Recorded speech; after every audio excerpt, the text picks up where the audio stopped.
Here. Okay, we'll move on to acceptance of minutes. Any questions about the minutes from our previous meeting? No? Okay. We'll accept those minutes and we'll move on. Our first topic, we don't have a narrative necessarily written down for us, but we're going to hear from Attorney Mertzig about the 38 Cedar Street reversion clause. Yes. And give us a background on that property and the city's relationship to it. Now's a good time for you to start. Yep, you're Okay. first on the agenda. Cool. I like that. I saw that. I appreciate it. I don't know if Carrie did it. If you did it. I think it was you. Whoever did it, thank you very much. My dinner's waiting for me. Back in the year 2000, there was a push by the city, which may sound vaguely familiar to you as well, that when properties were foreclosed upon, the city might take title to them and then rehab them and then sell them to people. And that was done with several properties. One of the properties was 38 Cedar Street, and I gave you copies of the quitclaim deed that the city had transferred back in 2002 to Anthony Ferreira, Antonio Ferreira. And it required that within 2 years from the date of the deed, that the property be brought up to code and that he reside in the property for 5 years after that. Then the reversion, they would have clear title. After the 2 years, nothing had happened. There were various excuses. They said that they asked for an extension. They were granted an extension. Additional years went by. There were additional extensions granted. There was, at one point, I was asked by the then council as to what we could do, and I said we can bring a proceeding to the Supreme Court for reversion, but I said you have to understand that he's been paying taxes every year on the property since then, so it was up, the taxes were paid, but the compliance with this provision hadn't been done. So I got to the point where they said, well, go ahead with it, then we'll talk. So I prepared a proceeding, and then the council at that time said, well, we're going to give him another couple of years. He contacted and lobbied council members, and they said, put it on ice. Finally, we've gotten to the point where, again, this continues to be a lien against the property. The property is not in tax default. They've been paying their property, but it's in physical disrepair, as you well know. A neighbor, Alan Kleinman, who most of you know, has entered into a contract with the current owner to buy it from him. And then they contacted me and say, will the city sign off? And I said, well, I will bring it to the council. The original plan was to get it back on the tax rolls and get it brought up to code. Well, it's been on the tax rolls for the last 20 years, but it's way out of code. And so we've gone back and forth as between Mr. Kleinman, his attorney, his title company, code enforcement, as to what a resolution would be and what I am proposing that the council be aware of, and that you give me conceptual approval but not final approval on the situation where we sell it, where the property, we consent to it being sold, but require that within a period of time, like within 2 years, that a building permit be issued within 90 days, and that a certificate of occupancy be issued within 2 years, something like that. Mr. Klein was concerned about, what happens if COVID comes again, something like that. And we talked again conceptually about a force majeure clause, which is a clause in the contract that says if it becomes impossible because of strikes or because of an epidemic or something to finish up, that you can get an extension for that period of time. And that's that's the concept of what we wanted to propose. And I didn't want to go through all the negotiations and then hand it to the council as a fait accompli. So I thought I would come here. We're at the point now where we're actually getting down to putting together a written proposal that his attorney and their bank and us can all sign off on. And before I went any further, I wanted to make sure that we had at least consent from the finance committee to move forward that you could recommend to the council. And the reason is, obviously, it gets rid of, it will bring, Mr. Kleinman has a long history of successful projects, but I feel obligated to make sure that the city retains the lien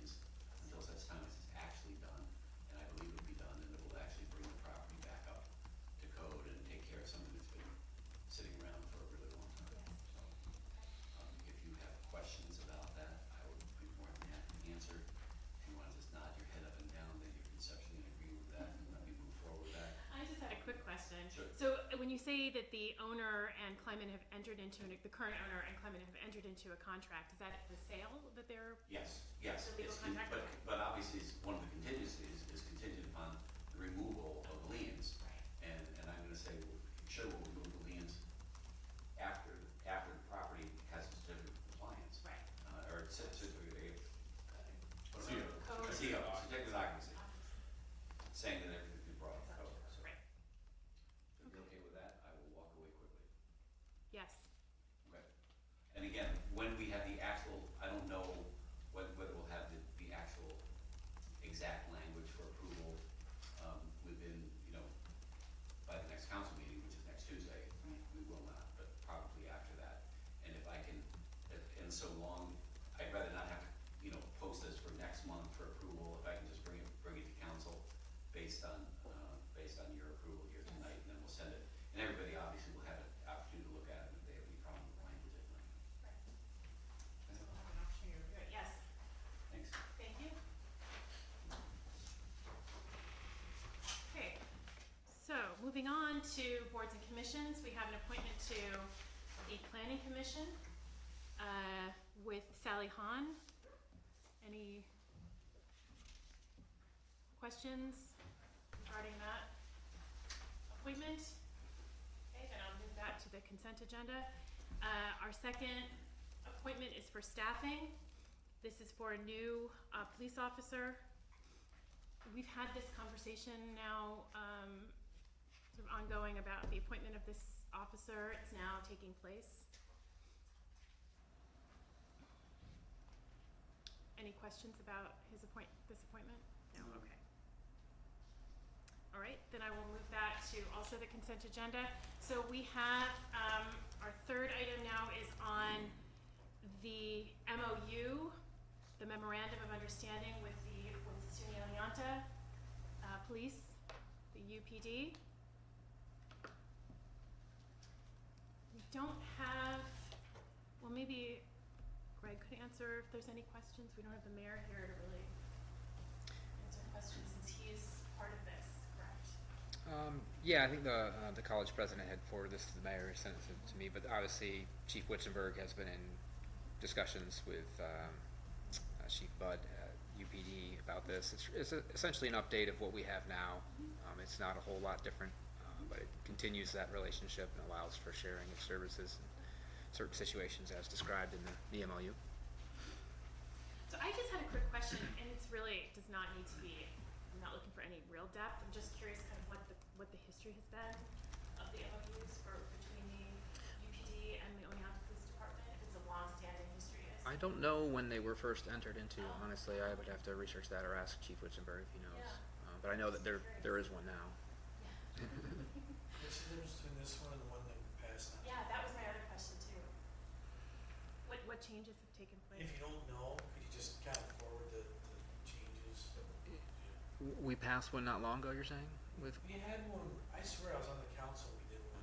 maybe it was in recent years. I'll have to check with Chief Witzenberg. There's really not a whole lot of differences, but we can. Because if there's any, Well, this is, I don't think we ever did an expiration on it. so I think what's maybe different now is the fact that you have Chief Budd, who's relatively, maybe wasn't the previous director or chief, and then there's also a new college president, new SUNY president, relatively new.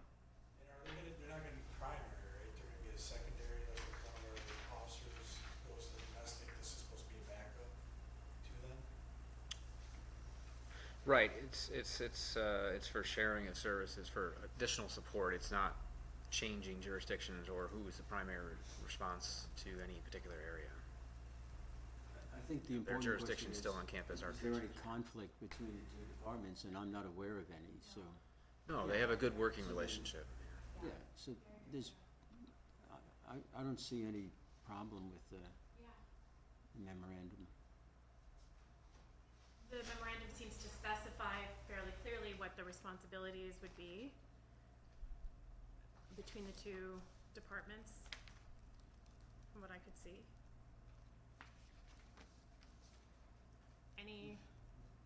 Very detailed, and I think Yeah, it's, that's true. Scott, did you have any further questions? No, I was just curious what was the difference between. Yeah, I was too. I was kind of, why now? But maybe it needed an update given the change in leadership. Just a theory. So I actually have a question if this should be something that the council takes a look at, or if we should move this to the consent agenda. I have it down as a consent agenda item after going through, but I'm open also to feedback if we should have a broader If you think there's discussion. any controversy, then the safe thing to do is to let the council discuss it. Yeah, exactly, and I don't see there being any sort of conflict arising from this. So we could make that a separate item if you So I want. think we could move it to the consent agenda without any issue. That's what you prefer? I would prefer that, because as you say, I don't see any potential conflicts that would need to be discussed. I think the only time not to put it on a consent agenda is if there's a potential controversy. Well, yeah. And how is that our defined, parties Don? never- How do we our parties define, never know because exactly, how do you define controversy controversy here? It's all relative, yeah, but I understand. Scott, do you have any? No, 'cause I think if somebody goes through and reads this before the meeting, if they have questions, They could, they can either email it or Yes. they can always pull it. if it's yeah, that's a right, big deal. yeah, okay, I agree. I mean, I would, mine's more of a curiosity thing. Me What's too, the changes? just sort of the context for this, I was curious about. Yeah, I can add some context to the memo when it goes out to council. Okay, so the next item we have is equipment purchase, which is for the fire department. This is the Quint fire truck. Details that we spoke a bit about from our Tuesday meeting. Any questions about this particular, this is a 4-year looking ahead project? Yeah, so we would look to place the order, as soon as we can after the council approves, to actually get this in line, but the anticipated lead time is almost 4 years before we would actually get the truck. The council in December of last year, 23, had authorized $1,905,000 bond issuance. The cost of the apparatus is now $2,024,900. We are recommending using some of the public safety reserve to fund this. Jenny's recommended, let me just find the number, $524,900. That current balance, as of most recently, is $1,062,000 and change. Obviously, we're not actually going to be transferring or spending that money until we get the truck and we get the invoice. So the public safety reserve balance obviously will change between now and 4 years. Typically, that's goes up or is added to when we have surpluses at the end of the year, or if there's any other time that the council decides to designate reserves as restricted for public safety purposes. With the USDA rural development low interest, or it's set at 4%, I think is what we would be set at. It wouldn't be any higher than that. But if between now and 4 years from now we're able to identify an additional funding source, a grant or something that's not available now, that could reduce the amount that we have to borrow. Also, if bond rates by that time are lower than 4%, we could opt to bond instead, or if the low interest loan rate was lower, we could get a lower rate. Who knows what will happen in 4 years, but we would be, getting no higher than 4%. Jenny, did I miss anything? Obviously, there's a little more detail in the memo, but It's just the only thing I'd like to emphasize is, if we go through the USDA loan itself, we actually can, prepay on it, so it won't be a set schedule, so that would save interest. Even if we paid an extra $10,000 a year, that would save thousands of dollars in interest. And I would also recommend doing a 15-year term and not a 20-year term on it, because that will, again, save a lot of interest. And the reason, I worked closely with physical advisors, we looked at many different scenarios of what would be the most economic, portion of it. And so we determined a 15-year with the options of a prepayment, to bring the cost down as much as possible. And also borrowing 1.5 million will be a lot less costly than borrowing 1.9. And also, right, we already have the bond resolution at 1.905, so we wouldn't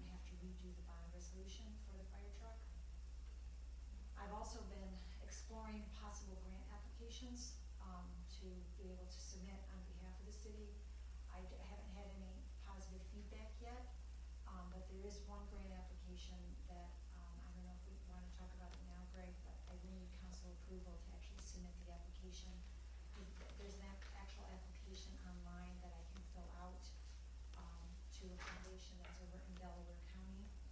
And, I would like to, permission to fill that out. We would need council approval for me to do that. I have a question. Do you know what's the life expectancy of the truck? 15 to 20 years. Okay.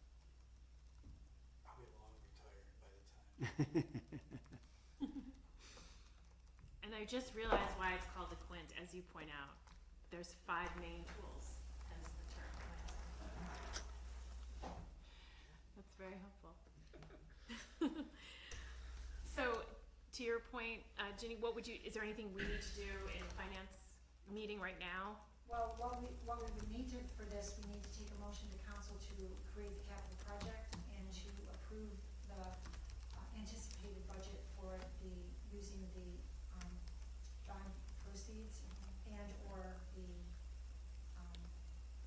public safety reserve. We can do the budget in 2 different ways. We can budget it at 1.9 from the bond proceeds to equal the bond resolution, and then the balance from the public safety reserve. Or if you want to go with the 1.5 recommendation for the bond issuance and use 524 from the public safety reserve, it's up to you on which way you wanna go. And if you do wanna consider the council giving me permission to do an application to a foundation, to see if they'd be willing to donate towards it, I would need a resolution for that also. Okay. So it sounds like we should move this to discussion for the council. Yes. Yes. I was going to suggest that. This should be up for discussion for the broader. And also which way it's going to Right. be funded. The decision making around, right, the 1.9 versus 1.5, yeah. We can write a motion that includes one option and then a potential amendment to that motion to change it. So would you want us to start with 1.5 and 524.9, and then it could just be, based on discussion, it could be amended the other way, or, just so we have something on paper for the. I'd probably do the 1.5. Yes, I would start with that. Think about taking the 5 out, but if we could do the 10,000 payments that she's suggesting, that right now overall, we're gonna be adjusting all that. So how do you have to rate that motion to kind of make that? That's what would be my recommendation. Could- I agree. And remember, 4 years from now, when the truck actually arrives, you can always amend the budget. You can always That's amend right. it. You can bring it back up to the 1.9, because you've got that bond resolution outstanding. Would it be simpler to have two motions as and you pick, the council could pick one? I think we'll put one on the agenda. It's just a matter of modifying the numbers, like a friendly amendment or, Okay. it's the same thing. Whatever is the most convenient way of doing it. And I really would like to have a motion ready for discussion to apply for the grant application. Yes. So we'll have 3 motions then. One to set up a budget, one to authorize the actual contract, the actual purchase, and another one to authorize a grant application that does not hinder or delay the actual placing of the order. Correct, it's just an option to, Payment down the road. the other 2 foundations that I've reached out to, I just asked if there's a grant application available. The third application, or the third foundation, I actually found the application, but I cannot complete it without council's approval. Okay. So we need to discuss that. I had a quick question actually about the sale. The sale is now for $2 million, and when we enter into that contract, it will be for $2 million over this period. Hopefully they're not changing the price again, Brian, are they? What's that? The 2 million on the fire truck? I mean, the way these things are going up, and you never know, but. No, once they receive the purchase order. Oh, yeah, no. It remains, yeah, okay. That was my question. I mean, I think they're in, what they sent us is there's maybe additional costs for tool mounting if we so choose to do that, which, that's something we, I would need. I would get it as close as you can, so when you throw it in service, not throw it in service, but when you put it in service after drawing it for a week or 2, and put it in service, you're ready to go. Versus trying to get down to central garage and have them try to hang things and then,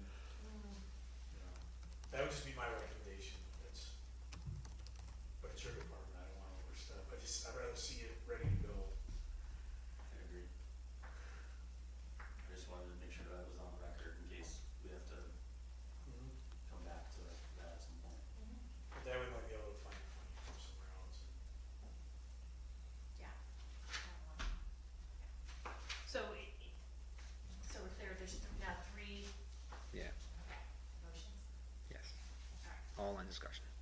Right, great. Okay, next item is public art, which is the mural for Foothills. And there's been a slight change. I don't know, Judy, do you want to just Sure. give a brief overview?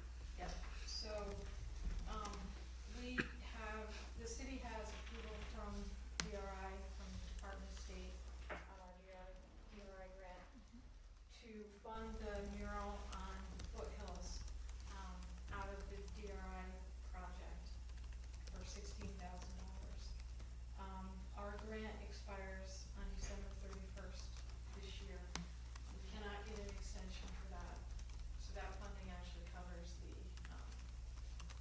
parking garage demo, basically. So, and branding and marketing and some other projects that were DRI projects.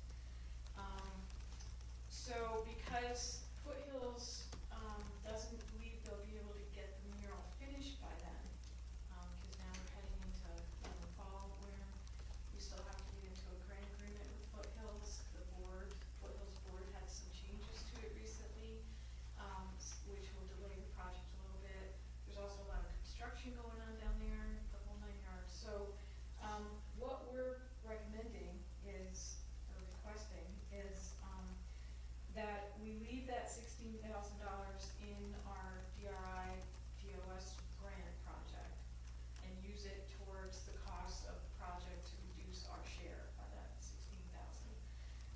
And then use, money that the city has that comes in from loan repayments from housing divisions every year, towards that, to pay for that $16,000. So it's a bit of a wash where we're gonna save on the one hand through the grant, but on the other hand, it'll come out of a different funding source within the city. We felt it's important to fund that mural. We've already selected the artist. Jeff is here too, so you can step in if you want to. You're doing great, Judy, thank you. Okay, I thought it'd be nice if Jeff was here in case you had questions about their process and the artwork and everything. It's been a pretty public, I think, national RFP to select that artist. It's gonna be pretty cool, so it's really important, I think, for Market Street. So that's what we're proposing. So we just need approval for that, so we need to go on to council for their approval to make that change. Any questions? What do we typically use the housing museum's money for? Jenny, yep. The last time we used the Housing Visions money was to set up, partially for the Survive and Thrive program. And at that time, back in 2019, 2020, we brought it down to 0, and it's now built back up, we've got about 20,000 available. And so it'll build, we'll use it, build back up and use it for different governmental, community development type programs. And the reason we do it that way is because we're tied back on the original sources of the money.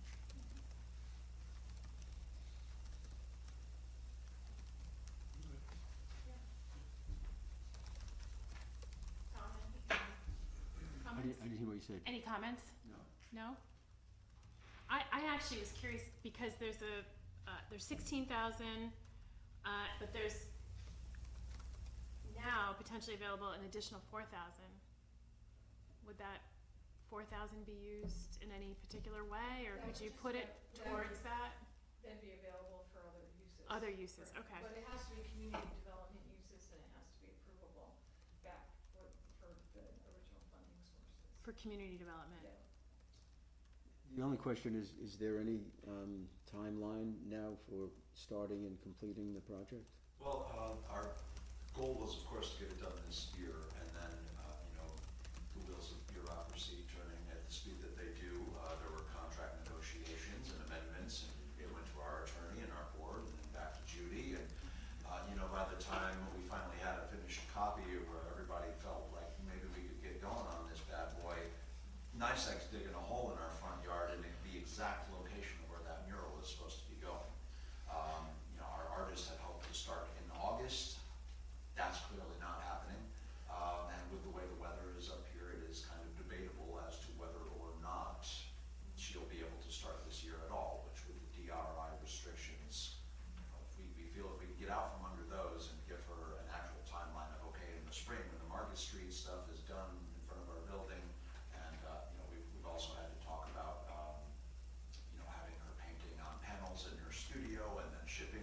notice than us installing them.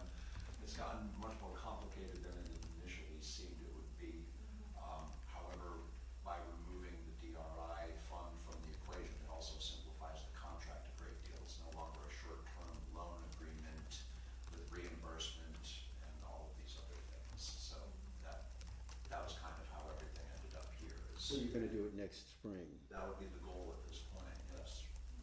I was gonna give them through, probably mid to late summer to get it complete, which I think is fair, especially considering everything else going up down on Market Street. And, you know, delay, they can't really get started until sometime in the spring, so that was our thought. Thank you. Thank you. I'm wondering if there might be discussion for council on this, because there is that additional, that 4,000 for other uses of community development that council members might be interested Doesn't, in. For public art?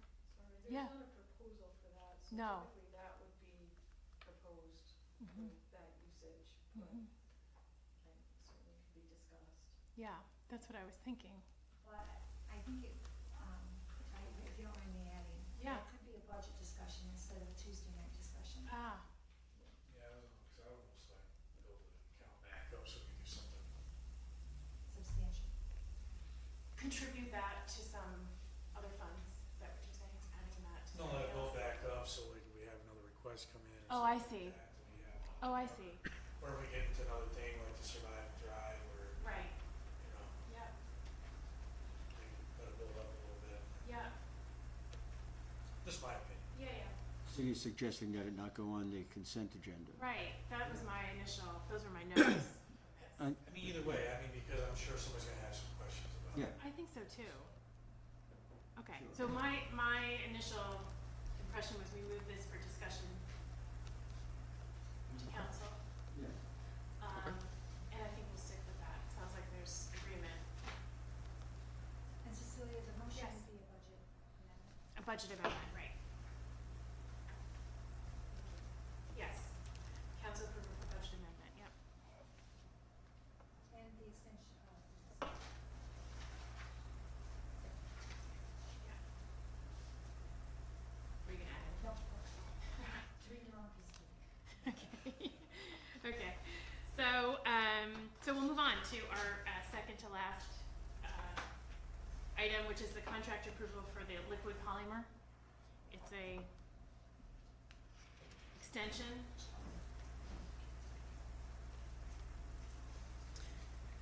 And it's included in the budget, correct? Right, yep, this is something that, a chemical that's used all the time in the wastewater treatment plant belt press process. We budget for this every year. This was bid, it says in 2023. We extended it for 2024. We have the option for one more one-year extension for 2025. So we're looking to do that. The company's agreed to extend at the current price, which is $1.64 per pound. So it's a good deal. We won't have to increase our budget request in 2025. It'll stay the same. Wastewater plant staff, Chris Pellegra, is happy with the product and the service. So. Great. Sewer plant? Yes. Yep. Where we still have to schedule a tour this fall. Yeah, I was thinking about that the other day. Yeah. Oh, it's fascinating down there. Is it? It's even more interesting than the water plant in some ways. I have a distinct advantage because I can't smell anything. You can turn the smell down the day that you guys go. Just for us. We'll add more liquid polymer. That's not how it works. But So I propose we move this to the consent agenda since it's been budgeted. Okay, so our last item is really a follow-up from our last discussion. I think there's a question that I had about overtime. yeah, when we shared the overtime report, this one looked out of whack because it's a small dollar amount at $9,000 what we budgeted. But I forget what the number was, but they're over that already. And the question was, well, what was the reason for that? So we went back and got a clear answer that essentially it was with our CSEA contract renegotiations, increased salaries for all CSEA employees, which are what our wastewater plant employees are, we didn't adjust that, this particular overtime line based on the new salary rates. So the number of available hours of overtime were lower because of the higher rate. So in the 2025 budget request, we'll have to bring this up a bit so that it matches what reality is. So that was just an error in our budgeting process. So it really isn't a major operational change. There have been, what Chris has been trying to do the last couple of years, whenever we have a big rain event, he'll try to bring in the staff whenever that may be, late at night or, for extended hours, to try to do everything they can to pass as much, flow through the plant and avoid having to bypass as much as possible. So I think that maybe contributes to a little bit more depending on what the weather's doing. But otherwise, Ginny, I think there wasn't really any other clear reason for an increase in hours. It was more, the increase in dollars because of the overtime rates had increased. It's been a lot of rain, so, which could. Yeah. When it rains, a normal flow is less than 2 million gallons per day at the wastewater plant. When it rains, we can pass at any given moment, the rate of flow might be up like to 9 MGD. So it's not that we pass that much because it depends on how long it rains, but above that, then you have to bypass a section of the plant's process, which we try to avoid. Yeah. When overtime budgets are developed, I look at 3-year averages. I not only with hours, but also with costs. And at the time, it was in 2023 where the hours really, the schedule and the hours changed from previous years just because the staff changes out. And that compounded with the contract, my estimate was just too low. Yeah. Okay. Thank you for that. Any questions about this item? No. Unless there's anything that we don't have in our packet to be added? Is there any additional items? I had a question. I spoke to Kerry before the meeting began, and it was about making a change to the office for $3,000 to make a thing. Does that have to come through our committee, and how does that work? It's a small thing. I think it'd be premature to talk about that here. I don't think it's probably necessary. If there needed to be a budget amendment, something that's not included in the budget, it could be, but at that dollar amount, that's something that if there's funding available, we can probably transfer that from somewhere else Right, without having that's to what I go was to the thinking, council. do it this year instead of waiting. Yeah. So, what's the process then? You're just able to do that? We'll have to discuss it with Carrie and others to figure out exactly what we're doing and figure out where that fits in the schedule and the budget. And if there needs to be an amendment, if it's something we want to move forward with right away, then we would come back. But I'm not prepared to talk about that or do anything. I don't think we need to take any action, but I'm not prepared to do anything else right now. We'll talk more about it. Yeah, it'll move quick. So we could hear more. Potentially, yeah. To be considered. If there's nothing else, then I'd like to adjourn